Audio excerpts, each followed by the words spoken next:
All right, everybody, here's what's going on. We vacuumed this carpet thoroughly yesterday, and then we cleaned it with the sanitary carpet cleaning machine, and it turned out great. I mean, real great. But the deal is, while we were cleaning with the sanitary, it pulled cat hair out of the carpet. So now we know there's been a pet in here, and these vacuum cleaners don't normally get pet hair out. It takes something stronger than a vacuum cleaner, but since we got a lot of pet hair loosened up, what we're going to do is we're going to take the trusty old Oreck here. I got the black brush on it, and I'm going to go over the carpet thoroughly. I'm going to loosen up all that pet hair.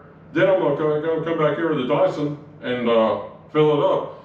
What we didn't show yesterday when we vacuumed this was we filled our Dyson bin all the way up with this place. So I should have showed the vacuum. We were in a hurry. The customer needed us to go, so it was kind of a hurried situation.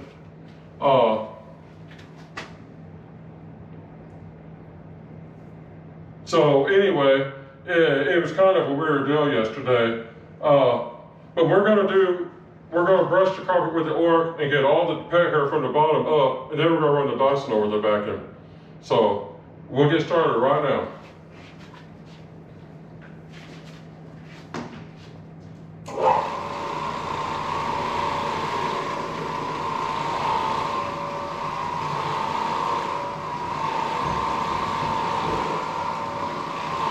Now, I was talking to a friend of mine yesterday that's a carpet cleaner, and he said to do this kind of deal, he thinks a CRV would be better. But I'll tell you what, I don't think they would be.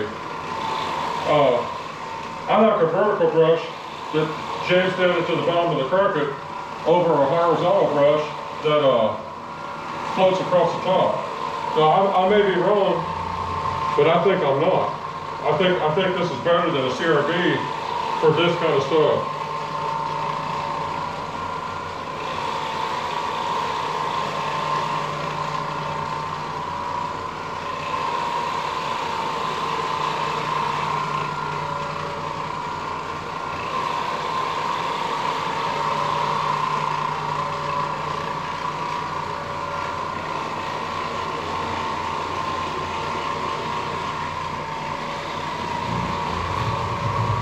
But anyway, we're just trying to get cat hair loosened up so we'll come up. And when we're done, I'm going to do a bonnet cleaning on this, and I'm going to work in a pet treatment.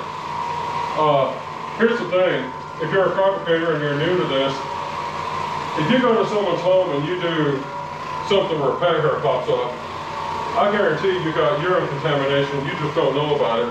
When you go to someone's place and cat hair pops up, you better plan on doing a urine contamination treatment, whether you plan on it or not. That's when you decide to plan on it. In this case, I know there's going to be pet urine in here. It's going to be old too, because the people we're cleaning this for lived here for the last year, and they didn't have a pet. So that means that the pet hair stuff was from a prior resident that's been gone for over a year. So there's pet urine in here. It's old urine.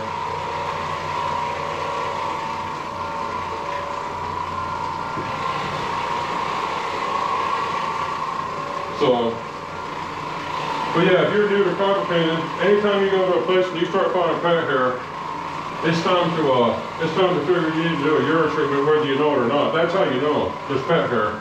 There's going to be no pet hair and no urine. You're not going to have one without the other. If you got one, you got them both.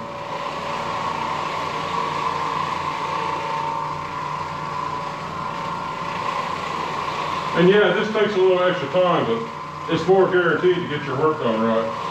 It's worth the time it takes to do this. Now, you guys that just want to see a vacuuming video, you vacuum crowd people, well, you can fast forward, or you can watch this, because there's going to be a Dyson video here in a few minutes. Trust me. We're not going to let you guys down.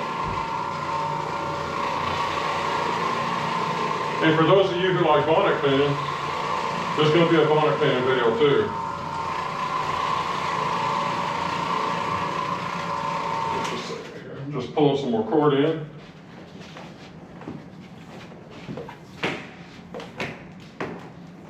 Oh, you know what? I need to show you guys this. If you have an Oreck, put one of these handles on here. This is I call it the Worcester Pro handle. Put it on there because if your machine falls backwards, it lands like that. And real quick here, I'm gonna adjust our tracking ever so slightly because I've seen it flicker a time or two, which means we got to aim down a little low. I'm gonna aim it up just, okay. But if you aim this thing upright, you get about 35 feet of tracking, which is a long ways. It was down just barely too low. But here we go again. And you don't have to do this aggressively. You just run the machine nice and slow, and trust me, the machine will do all the aggressive stuff for you. You just take it easy. If you break a sweat, you're working too hard at this. But you guys may not be able to see it on the camera, but I can see a pet hair popping up right now. So I know what we're doing is definitely working.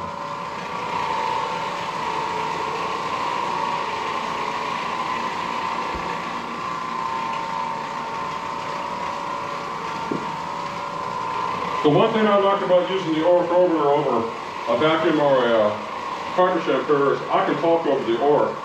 You cannot talk over a vacuum or a carpet shampoo.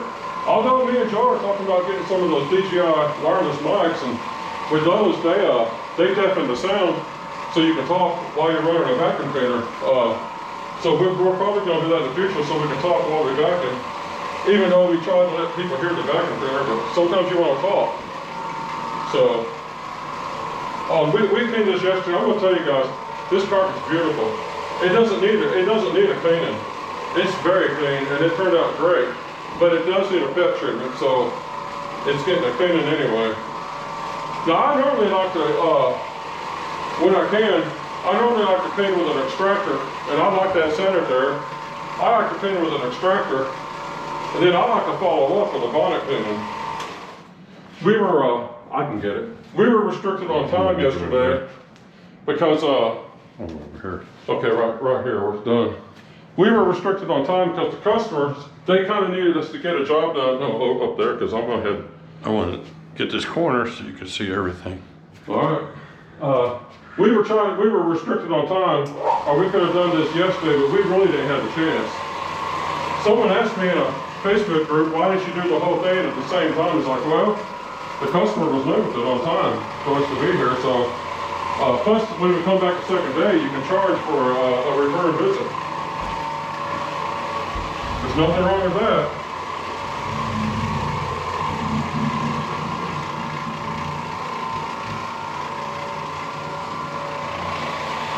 Man, this carpet is clean.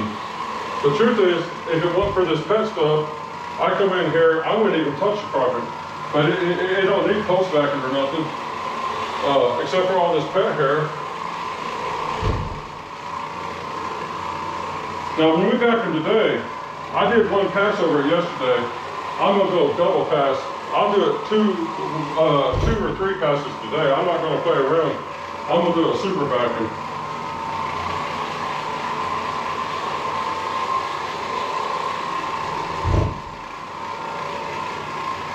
We're going to do some old-time vacuuming, like they used to do it before everybody started doing the quick cleanings they do now. When you finish with the Oreck, we're going to have to stop the video, have another video vacuum, because it's going to be too long. Okay, Joe said what we're going to do is turn this into a 2 video. Either that or he'll put them together, but when we're done with the Oreck, we're going to make another video with the Dyson to keep the length down. And Joe can edit the videos together through the GoPro Studio, or he can just have 2 videos. And I don't care which way it goes. That's Joe's deal. I don't get involved in the video process of our business. I let Joe handle all the electronic stuff. I don't mess with that stuff. Not really. As long as I can stay out of it.